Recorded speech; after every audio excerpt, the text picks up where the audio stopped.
পশ্চিমবঙ্গ উচ্চ মাধ্যমিক শিক্ষা সংসদের দ্বাদশ শ্রেণীর চতুর্থ সেমিস্টারের ইতিহাস বিষয়ের আলোচিত অধ্যায় আলিগড় আন্দোলন, মুসলিম লীগ এবং হিন্দু মহাসভা।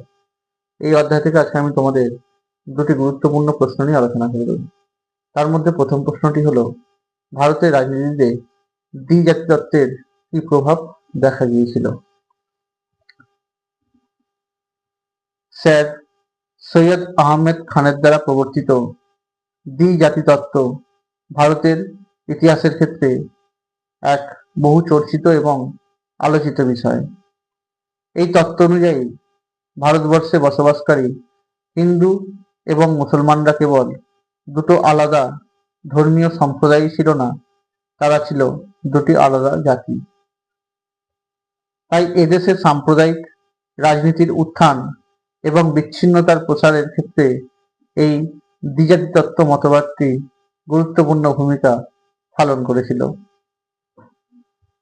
স্যার সৈয়দ আহমেদ খান কর্মজীবনের প্রথম পর্বে হিন্দু মুসলমান ঐক্যের কথা বললেও পরবর্তীকালে অর্থাৎ আনুমানিক 1880-র দশক থেকে তিনি প্রচার করতে শুরু করেছিলেন যে হিন্দু এবং মুসলমানদের স্বার্থ এক নয়, তারা পরস্পর বিরোধী।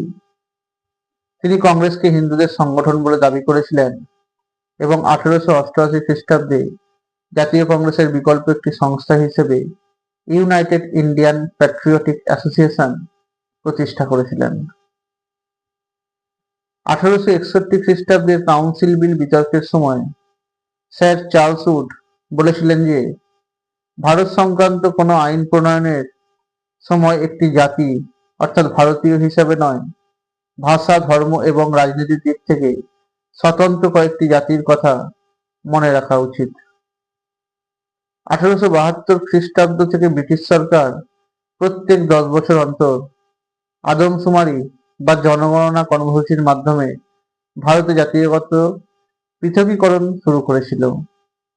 তবে দুর্ভাগ্য, জাতিগত এই পৃথকীকরণের কাজে ধর্মকেই জাতি হিসেবে বিবেচনা করা হতে শুরু করেছিল, আর এইভাবেই উঠে এসেছিল সম্প্রদায় হিসেবে ধর্মের এক নতুন তত্ত্ব।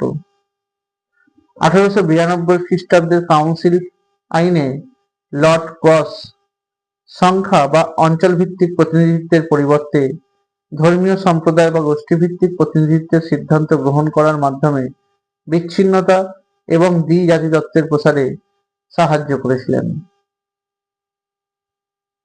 ব্রিটিশ বিরোধী আন্দোলনকে দুর্বল করা এবং নিজেদের শাসনকে